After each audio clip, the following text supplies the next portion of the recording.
السلام عليكم ورحمة الله وبركاته. بالنسبة للمتابعين الذين يسألون عن مشروع المغسلة وعن متطلبات مشروع المغسلة، في البداية لا تنسى معدات السلامة وقسم خاص للبطانيات.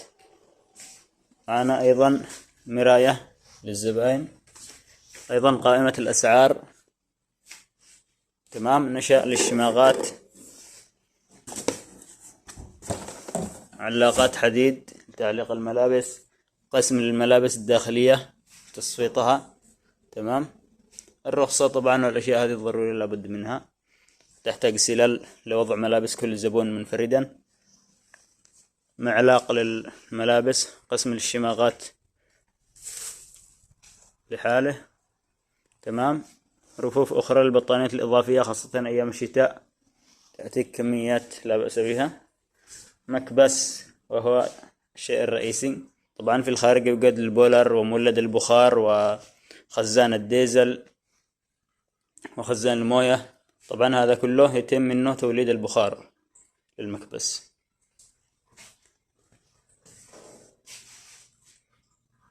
تمام.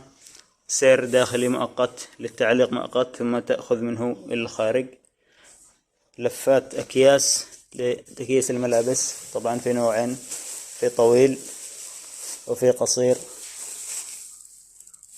للستر والقمصان وكل أنواع الملابس.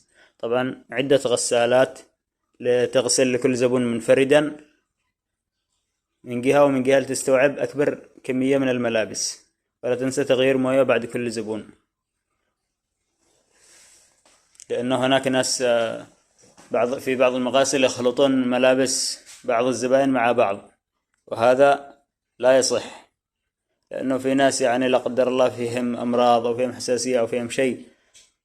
لا يتم خلط أي ملابس زبون مع ملابس زبون آخر، كل زبون منفردا، وتغيير الموية بعد كل زبون، ويكون لديك عدة غسالات. طبعا المواد، هذا معطر مائي، تمام. هذا كلوركس، تمام. هذا كيماوي يضاف منه مع الكلوركس.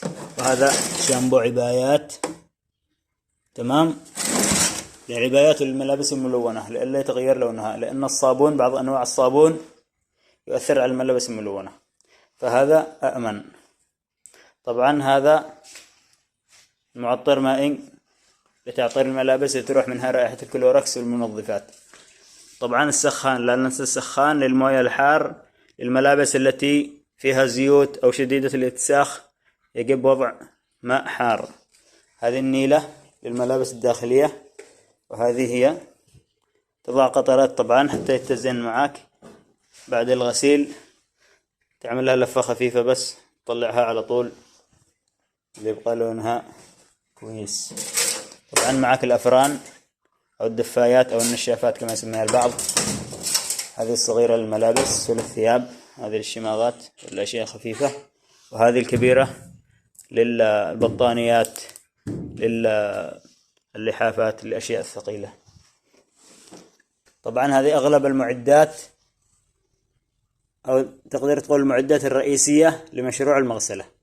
بعد ذلك الذي يحتاج يضيف بعض المكاين مثل ماكينة بخار إضافية، مثل نشاف إضافي، مثل حسب يعني طلب الشخص أو حسب الملابس التي تأتيه.